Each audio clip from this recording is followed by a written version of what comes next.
This morning I want to talk to you about if you're comfortable. Just look at someone and ask them, are you comfortable? Come on, they're ignoring you a bit. Find someone else and ask them, are you comfortable? Are you comfortable? Are you comfortable? Are you comfortable? Come on, find someone else. Ask them, are you comfortable? Are you comfortable? Chairs are pretty comfortable, right? But are you comfortable to be around? I remember over 12 years ago, I tried to surprise Anu with a car for Christmas. And, they had the commercials that talked about, a December to remember. And you saw the pictures of the cars with the bow on the outside. And I remember I tried to create this moment for her, Pastor Deed. And I wrapped the key in a box and I hit the car around the corner. And that morning she opened up. She only had one present because I couldn't afford any other gifts but that one. She only had one gift that morning, but it was a small little box and she opened it up and she popped it out and it was a car key, a Mercedes-Benz car key. And she was so shocked and surprised. And we as a family got up and we went down the street to find the car. And I thought I nailed it, Scott, until she asked me a question. Does it have heated seats?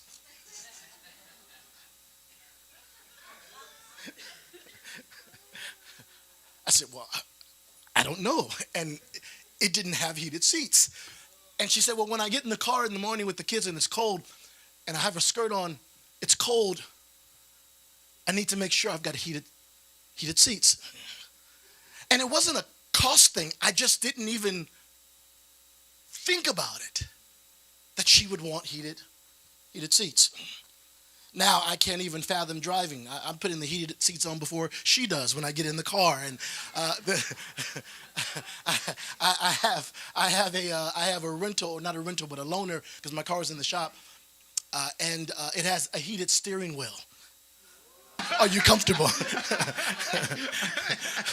Come on, ask someone else. Are you comfortable? Are you comfortable? Are you comfortable? Are you comfortable? When I was a bit younger, and Judy said, "Amen." When I was when I was a bit, because I would freeze. When I was a bit younger and immature, a bit, if we were late for something, I would go and I would tap Anu on the leg at the bottom of the bed, or shake it and say, "Babe, it's 10 a.m. We're late. Hop in the shower." And I'd leave and I'd go and read or do whatever I was doing, praying, because it takes her a little longer than it takes me to get ready. So I know I've got time, that if she takes an hour, I can do it in about 30 minutes. And so I've learned over the course of time, because she's trained me really well, I've learned over the course of time that doesn't make her feel comfortable. And so this morning, I woke her up, I came by the side of the bed, and I rubbed her back. I said, "Hey, sweetie, good morning." "Hey, good morning, sleepyhead. Good morning. Good morning. Hey, we got to get up shortly, okay? Love you." Kissed her on the cheek, and I left. And I'm learning that if it's important to my wife's comfort, it must be important to me.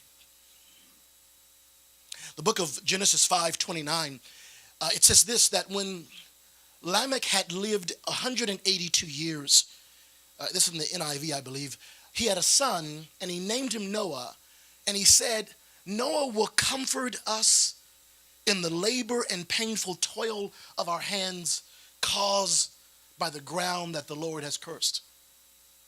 Immediately in the next chapter, Genesis 6:1-4, it says, when human beings begin to increase in number on the earth and daughters were born to them, the sons of God saw that the daughters of humans were beautiful, and they married any of them they chose. Then the Lord said, "My spirit will not contend with humans forever, for they're mortal. Their days will be 120 years. And the Nephilim were on the earth in those days."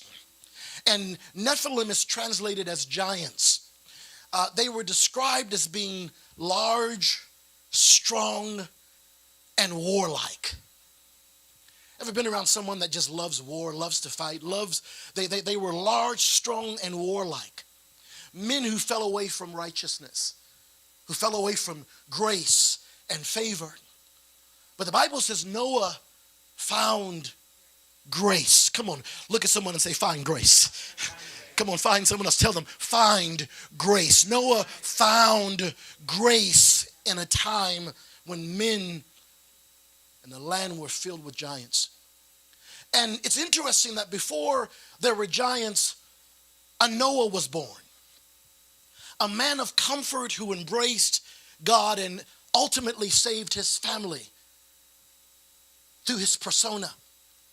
God used Noah to build an ark so he could drown giants or sins that permeated family or human history. Because, watch this, the pain caused by sin and mistakes and the works of our hands can be comforted by us in Jesus. This can seem a bit impossible at times because we all have little giants. Sounds like an oxymoron, but little giants, a little trauma, a little dysfunction, a little crazy. Come on, we all have little giants. But we were born, just touch yourself and say, I was born with a giant in mind. You were born to address giants that existed and that towered in your family history. Watch this, or lay hidden in your family history and comfort the people affected by them. But we must confront and comfort. Come on, just say that. Confront and comfort. Say that. Confront and comfort. Say it again. Confront and comfort. We were born so that no matter what comes after us, people would remember that we confronted and comforted. We confronted and comforted. And we were men and women of great comfort to the things that scarred people. We helped people feel safe and built something that helped them rise above what tried to drown them. And so the Apostle Paul wrote it like this in Ephesians 5:29. Ephesians 5:29, I believe this might be the Passion Translation. It says, for no one ever hateth his own, what? Flesh, but nourishes and cherishes it, just as Christ does the church. I heard a quote recently that said this, for a bride, marriage to a man who loves and cherishes like Jesus is the opposite of a dead-end life.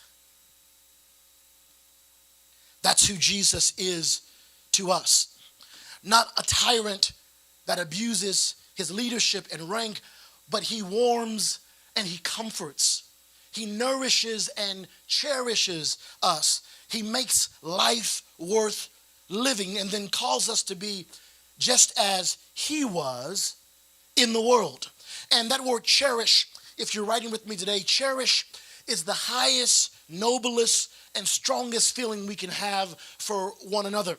There's a great book called Cherish that Gary Thomas writes, and he talks about how in the marriage ceremony we walk away with the love part. We will love and cherish with the love part really well, but the cherish part we forget. We're great when it comes to the love part. Hey babe, see you later. Love you. Hey, good night, babe. Love you.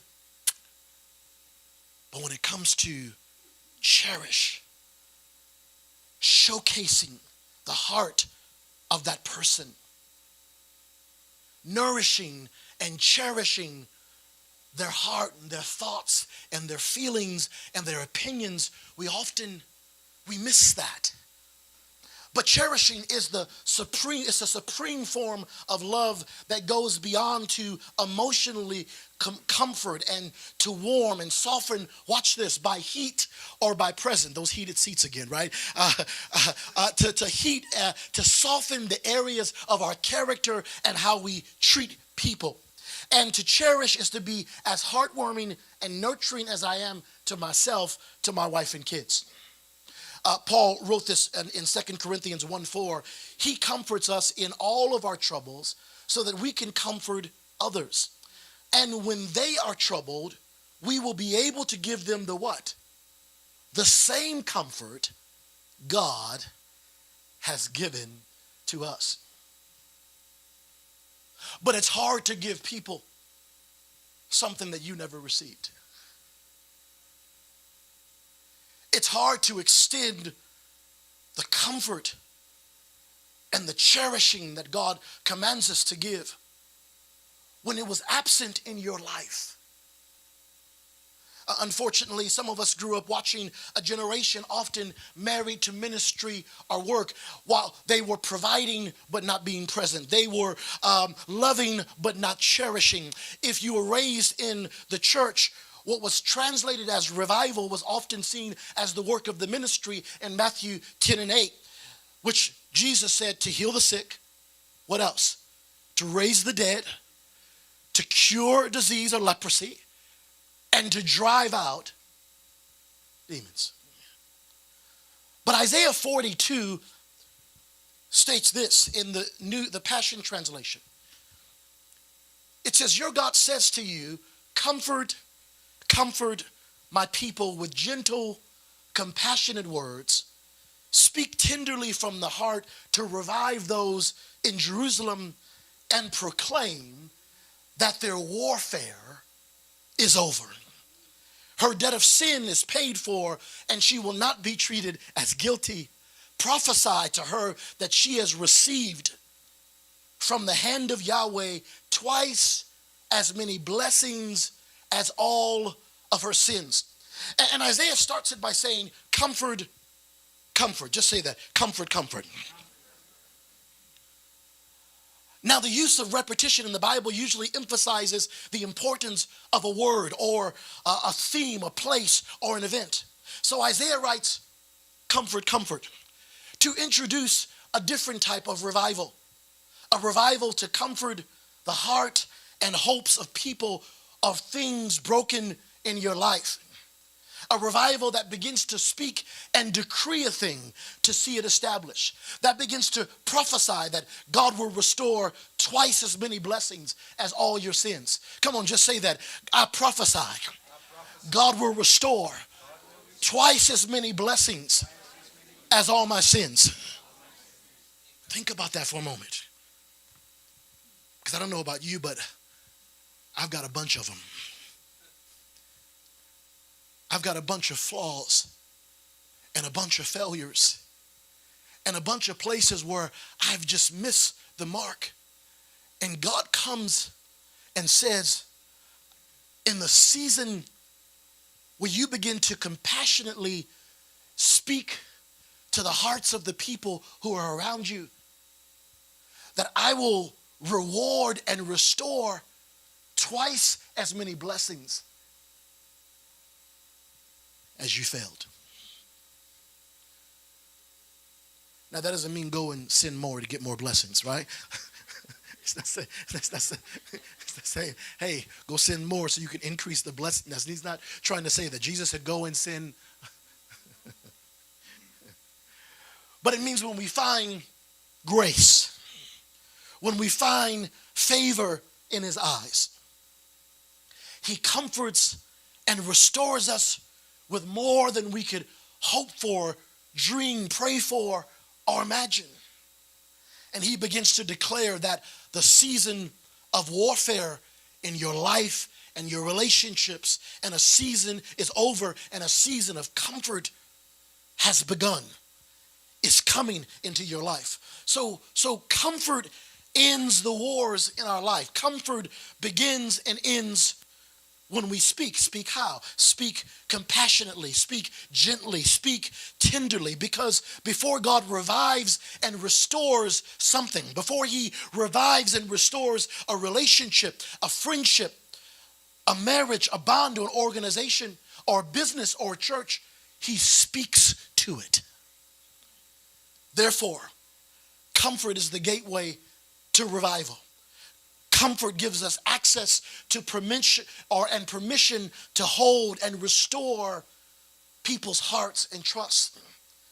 And so God is using this season in my life right now as I'm trying to unpack everything to change my perspective and stop doing the things that are making me comfortable and start making sure I'm extending his comfort to the people that are in my life. He's using me in this season to unpack it and begin to restore lost love, lost opportunities, lost conversations I should have had a long time ago, to mend what is fractured in my life, to repay the things that Satan has stolen, to make me unblemished by the bruises and the cuts we've suffered in life.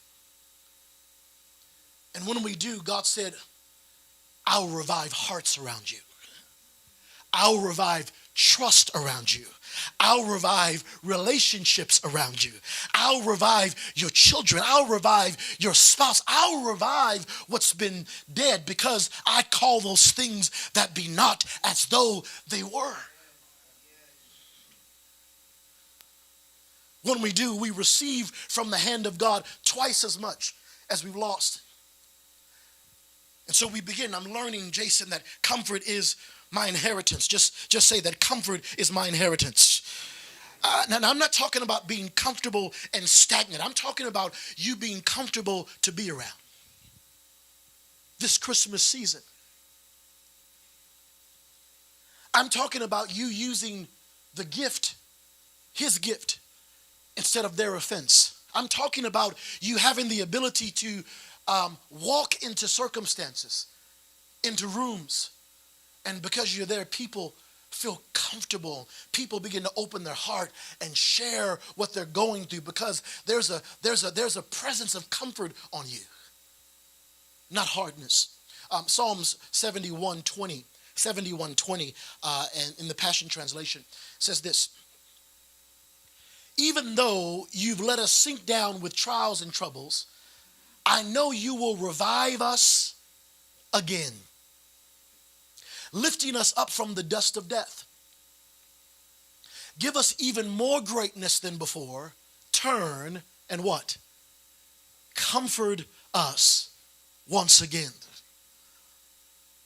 And I don't know what you came in here with this morning carrying, but this season of loss and confusion, I decree, will not have a final say in your life. That a revival of comfort is coming to make us great again. God uses a revival of comfort to make things great again, to make your marriage great, to make your children great, to make your church and your business great, to make your leadership and your influence great. Just touch someone and say, greatness is coming. God does it to make things great again. But watch this. If we ask for the great things, God will ask for the little things. I need you to repeat that to someone. If you ask for the great things, God will ask for the... He'll ask for the things you've swept under the rug. He'll ask for the things that you've not dealt with for years and decades. He'll ask for the things that you've tolerated in your life and family history as, well, that's just how I was raised. That's how we'll always be. If you ask for the great things, God wants the little things.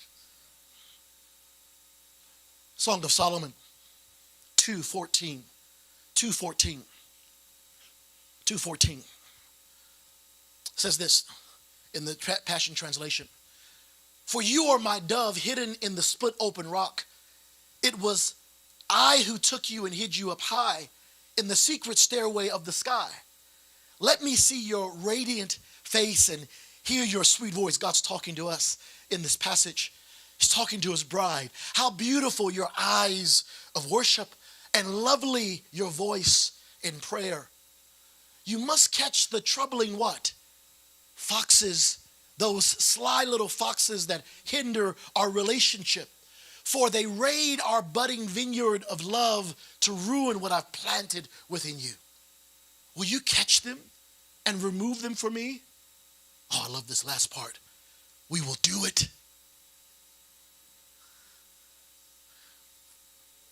when you make a commitment to deal with the little things that keep tripping you up, God's determined to walk alongside you as Emmanuel, God with us, to make sure that you don't look the same.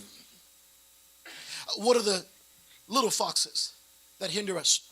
A fox is something that is cunning and sly, that raids what grows and holds our lives together. A fox feeds on what is feeding us. It invades to wreak havoc in what is closest to our heart and comes to sabotage the gift of God in our life.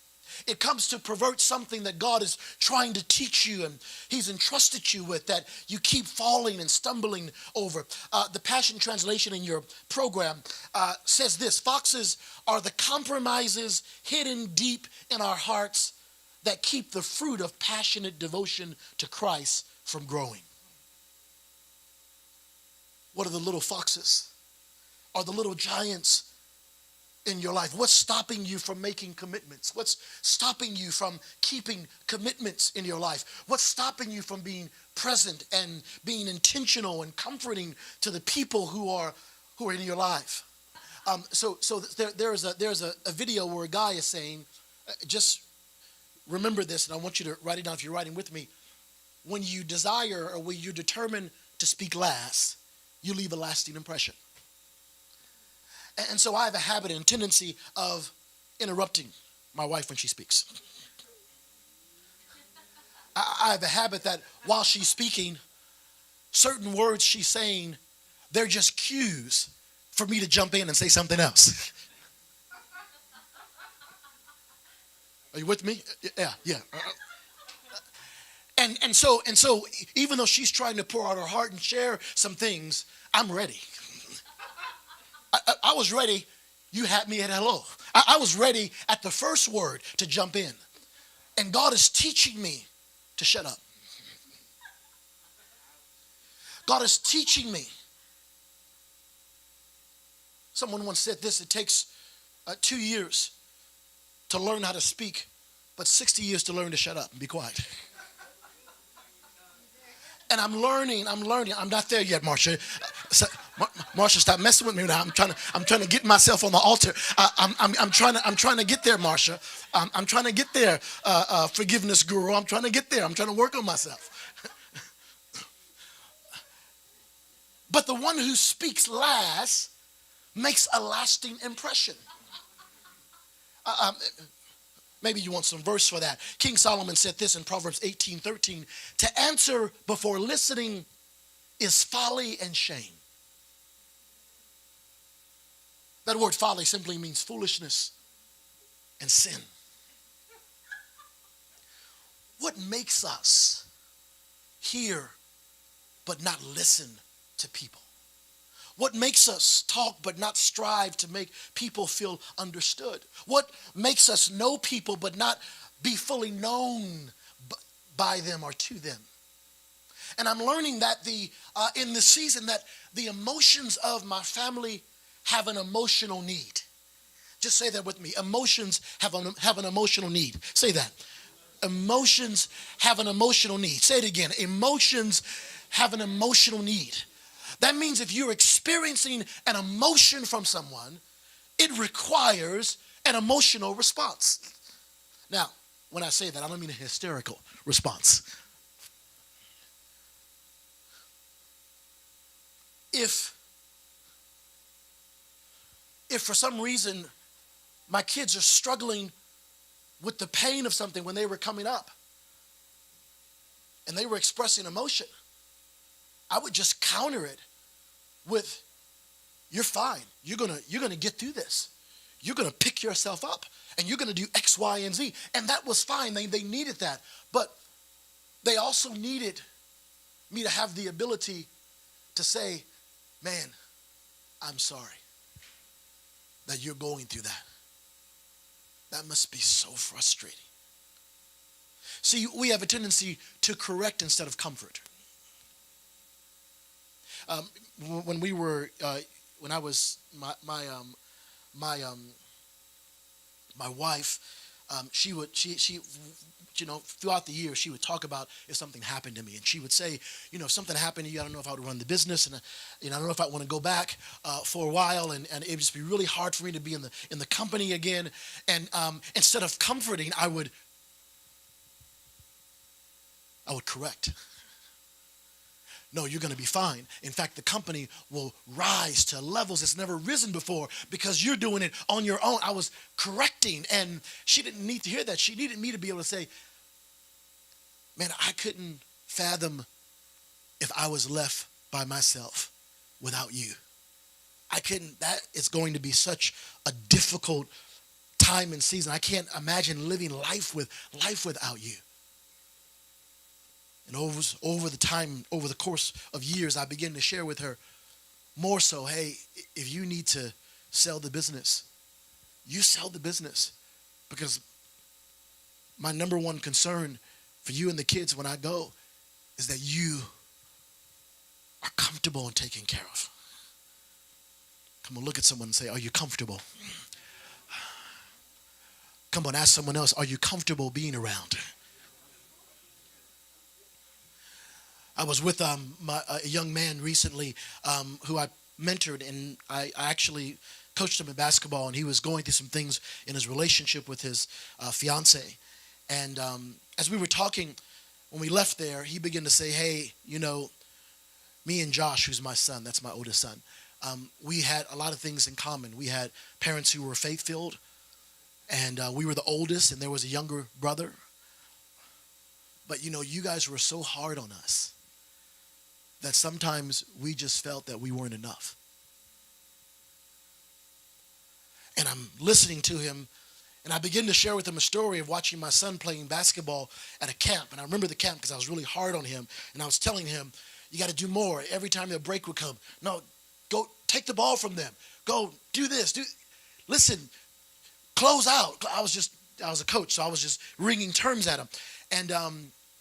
And I was so hard on him, and the coach afterwards said, hey, Josh, your aggression level hasn't risen to the level of your talent.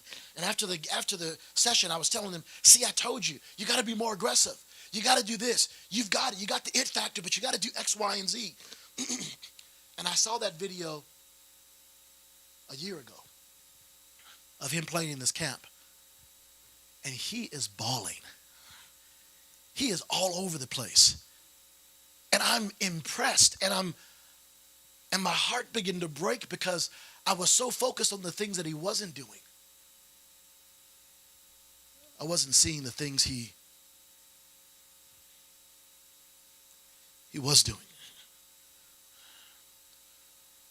And these are some of the little foxes and the little giants that we have to begin to address because they try to infiltrate our life where now if I'm not careful, I can watch this. I felt that in my own relationship with my parents that I wasn't good enough. I can begin to transmit that to the people that I love, that nothing you do is ever what? It's ever good enough.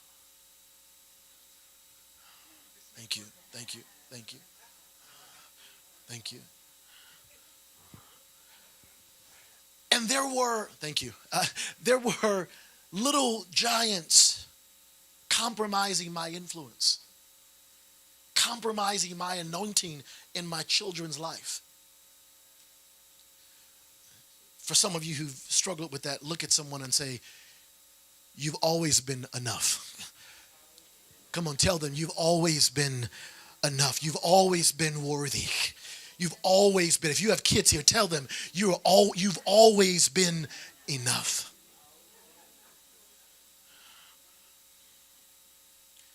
You see, although the church is his bride, you and I never stop being his child.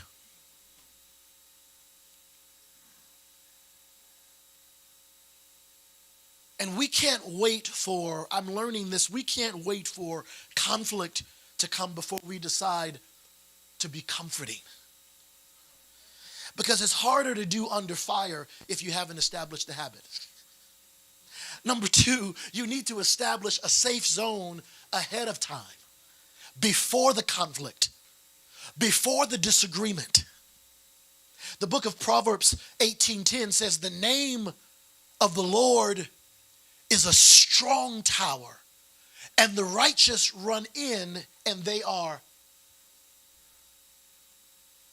Are you safe this morning? Is your name a strong tower where when people come into your presence, they feel safety?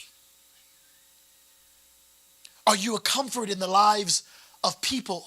Are you comfortable to being around? I know your wife loves you, but does she like you? Are you comfortable?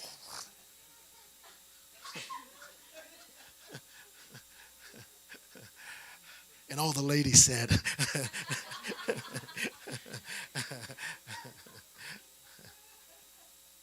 God is interested in comforting the hearts of people. Jesus was not religious or politically correct or comfortable, but he was comforting. When they pushed the kids around, he said, suffer not the little children to come, bring them what? To me. He was a comforting presence. He ate with sinners. He told Zacchaeus, hey, I want to come and stay at your house. When he caught the woman in adultery, he comforted her. Said, go and sin no more. And so we see in the Christmas story that ultimately when he rose on Easter, he tore the veil of his presence, his physical temple open to give us access to come boldly to him so we could find that he is a very present help in the time of trouble. He gave us bold access to come into his presence. Think about it when you were young. Some of you were afraid to go into the room of your parents because you couldn't come boldly.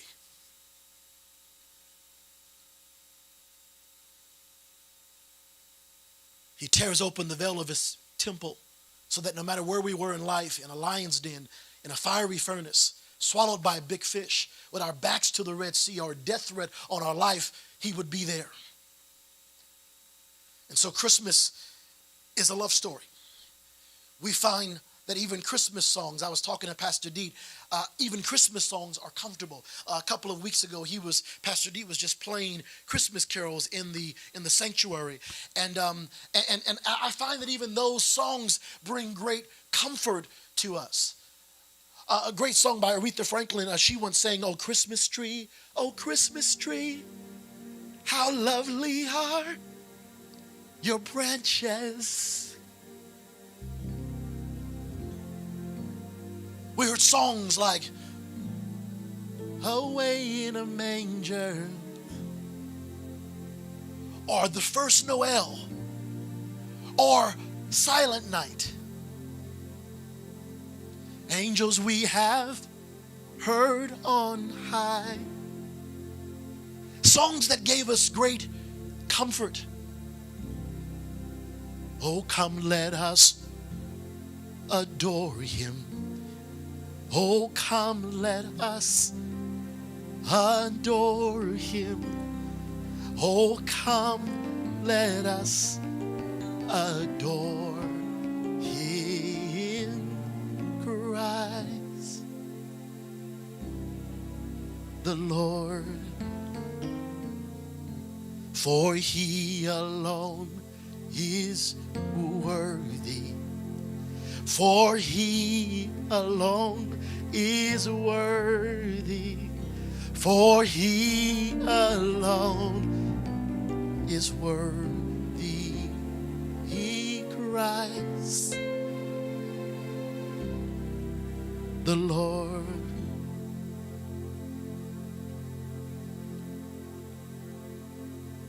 While Pastor D just plays softly,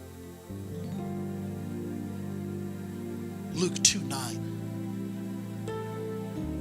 says, suddenly an angel of the Lord appeared in radiant splendor before them, lighting up the field with the blazing glory of God. And the shepherds were terrified. But an angel reassured them or comforted them, saying, don't be afraid. For I've come to bring you good news, the most joyous news the world has ever heard. And it is for everyone everywhere. For today in Bethlehem, a rescuer was born for you. He is the Lord Yahweh, the Messiah, and you will recognize him by this miracle sign. You will find the baby wrapped in strips of cloth, lying in a feeding trough. And in ancient times, after the birth of lambs, the shepherds would wrap the lambs in cloth and lay them in a manger lined in soft hay to prevent them from hurting themselves. Because Passover lambs must be unblemished with no bruise and no broken bone. But Jesus is the Lamb of the world, and it seems to purport that he was bruised for our iniquities. He was beaten with a cat o' nine tails. Isaiah 52:14 says that he was beaten so that his face was disfigured and he was marred beyond recognition and appalled by men. And I find it interesting that Jesus was bruised externally, but he was unblemished internally in how he responded to injustice. He was unblemished by sin.